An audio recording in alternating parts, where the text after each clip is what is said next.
Қайырлы күн, балалар. Бүгін бізде жаратылыстану сабағы. Бүгін сіздермен дыбыстар қандай болады деген тақырыппен танысамыз. Бүгінгі сабақ арқылы сен дыбыс түрлерімен танысасың. Қатты және бәсең дыбыстарды ажыратып үйренесің. Олай болса, тыңда және ойлан. Қазір бірнеше дыбыстарды естисің. Ол қандай дыбыс екенін анықтауың керек. Сондықтан мұқият тыңда. Дайынсың ба?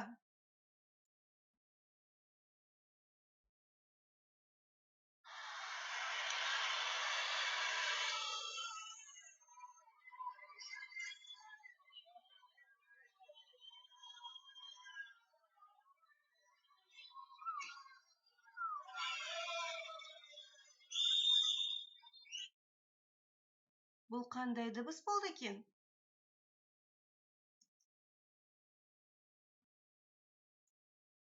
Иә, балалар, бұл стадиондағы футбол ойыншыларының жанкүйерлерінің дыбыстары.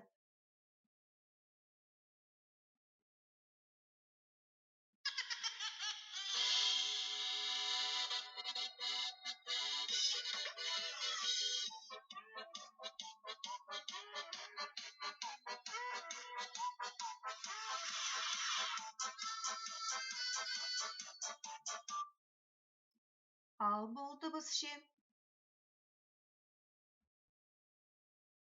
Бұл, балалар, би алаңдары сияқты осындай жерлерде орындалатын дыбыстар.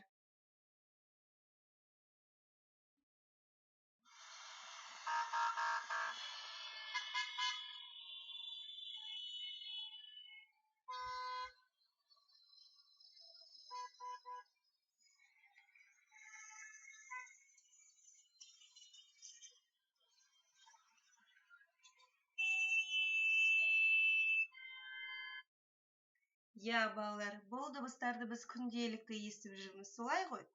Ендеше бұл көшедегі көліктердің дыбысы екен. Дұрыс айтасыздар. Ал ендеше балалар, сұрақ. Бұл дыбыстардың барлығын біз естіген кезде жай естіле ме, әлде қатты естіледі ме? Дұрыс айтасыздар. Бұл дыбыстар бізге қатты естіледі. Ендеше бұндай дыбыстарды біз қатты дыбыстар деп атаймыз. Қатты дыбыстардан бөлек, балалар, басқа дыбыстар да кездеседі. Мысалы, емханада емделушілер мен дәрігерлер шулап жүреді ме? Жоқ, шуылдамайды. Сол сияқты театрда, кітапханада шуылдауға бола ма? Әрине, болмайды. Бұндай жерде өзіндік тәртіп ережелері бар. Біз оны ұстануымыз керек. Себебі кітапханаға адамдар, сіздер білесіздер, білім алу үшін, кітап оқу үшін барады. Егер адам тәртіпті сақтамаса, қасындағы көршісіне кедергі болуы мүмкін. Ал емделушілерге тыныштық қажет. Ендеше бұндай жерлердегі дыбыстарды біз бәсең дыбыстар деп атаймыз. Балалар, суретке назар аударайықшы. Балалар қайда жүр? Бұл жерде қандай дыбыстарды естуге болады? Дұрыс айтасыздар. Балалар табиғат аясында жүр. Бұл жерде құстардың дыбысын, жел тұрғанда ағаш бұтақтарында тұрған жапырақтардың сыбдырын естуге болады. Балаларға қатты дауыстап сөйлеуге немесе айғайлауға бола ма? Неліктен? Жарайды. Балалар, сен білесің бе? Әлемде түрлі ғажайып жерлер көп. Соның бірі Әнші құм деп аталады. Бұл Алматы облысындағы Алтын Емел ұлттық табиғи саябағында орналасқан. Оны басқаша Айғай құм деп атайды. Оның неліктен олай аталу себебін білесің бе? Білгің келеді ме? Ендеше бейнебаянға назар аудар.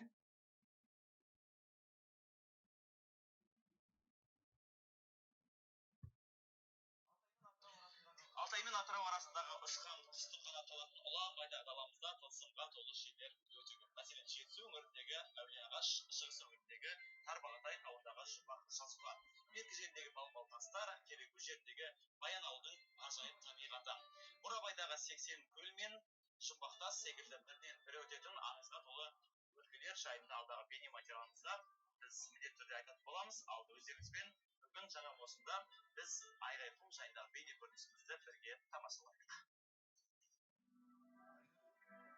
Айғай құм Алматыдан 250 шақырым қашықтықта әйгілі Алтын Емел ұлттық қорығында орналасқан.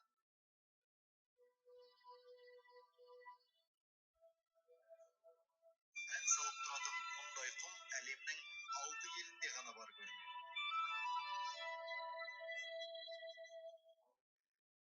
Алтын Емел ұлттық қорығы кезінде Шоқан Уәлихановтың Қашқарияға сапарында пана болған.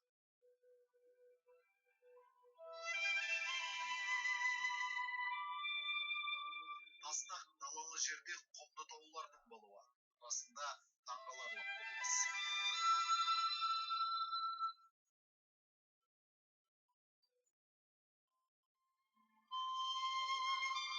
Ауа райы ашық күндері биіктігі 150 метрлік құм таудың басына шыққанда реактивті ұшақтың гүріліне ұқсайтын дыбыс естіліп тұрады. Құмның Айғай құм немесе Әнші құм аталуы да содан. Иә, балалар, неліктен бұл Әнші құм деп аталатын себебін түсіндіңіздер деп ойлаймын. Олай болса, сабағымызды қорытындылайық. Біз бүгін сонымен дыбыстар қандай болады деген тақырыпты өттік. Сонымен дыбыстар қандай болады екен?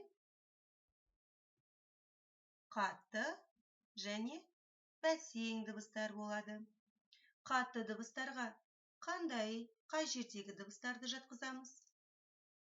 Стадион, көше қиылыстары, би алаңдарындағы дыбыстарды жатқызамыз.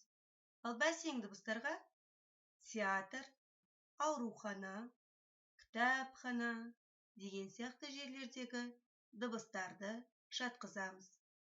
Бәрекелді. Балалар, бүгінгі сабағымыз осымен тәмам.